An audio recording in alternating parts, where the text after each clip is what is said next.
بسم اللہ الرحمن الرحیم هو الحبیب الذی ترجا شفاعتہ لکل حول من الاحوال مقتحمی۔ معزز سامعین، خانقاہ سے آپ کی خدمت میں سلام پیش کرتا ہوں۔ آج کا مبارک موقع ذی الحج کا چاند نظر آ چکا ہے۔ میری طرف سے تمام اہل اسلام مبارک قبول فرمائیں۔ اس موقع کے حوالے سے راحت القلوب، جس میں حضرت خواجہ نظام الدین اولیاء رحمۃ اللہ علیہ نے شیخ الاسلام حضرت بابا فرید الدین گنج شکر رحمۃ اللہ علیہ کے ملفوظات کو قلم بند کیا ہے۔ آپ فرماتے ہیں کہ شیخ الاسلام فرمانے لگے کہ ہم نے حضرت معین الحق والدین حضرت خواجہ معین الدین چشتی اجمیری رحمۃ اللہ علیہ کے وصال کے بعد خواب میں ان کی زیارت کی تو عرض کی کہ جناب، وصال کے بعد قبر کے حالات کیسے رہے، منکر نکیر کے ساتھ سوال و جواب کیسے رہے؟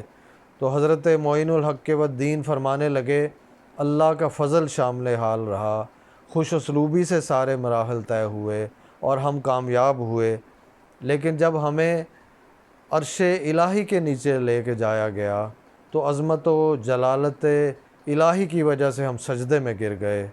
آواز آئی، اے معین الدین، آپ سر کیوں نہیں اٹھاتے؟ تو میں نے عرض کی، یا الہی، بے شک تو ستار ہے، غفار ہے، لیکن تیری شان جباری سے، شان قہاری سے، تیری بے پرواہی سے بھی ڈر لگتا ہے۔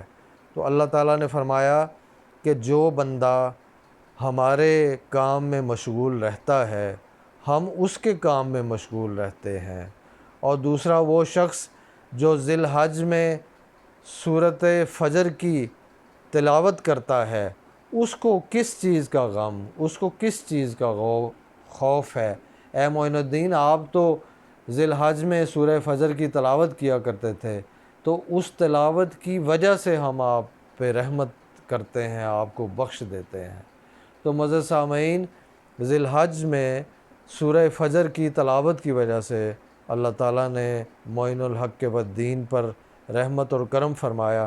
یہاں پہ میں عرض کرتا چلوں، شاید ہمارے کچھ دوست یہ سمجھیں کہ ٹھیک ہے جی، ذی الحج کے عشرے میں سورہ فجر کی تلاوت کر لی جائے روزانہ تو ہم جو کچھ بھی کرتے رہیں اللہ تعالیٰ ہمیں بخش دے گا، معافی دے دے گا۔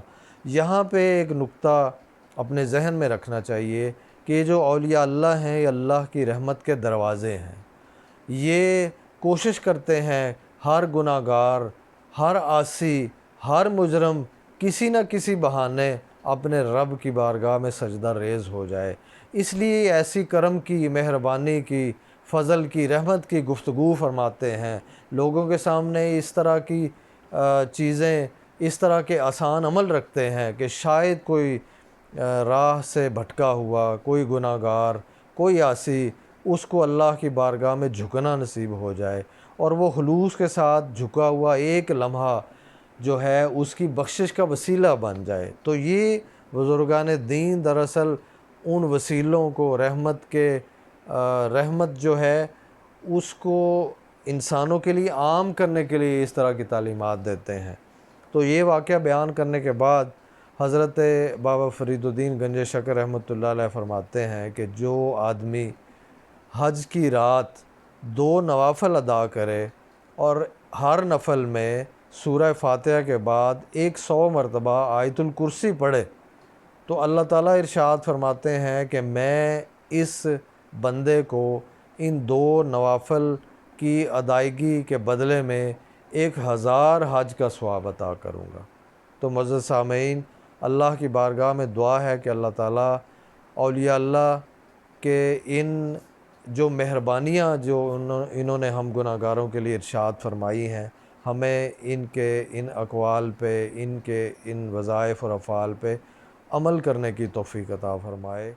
انہی الفاظ کے ساتھ اجازت چاہوں گا۔ والسلام علیکم ورحمۃ اللہ وبرکاتہ۔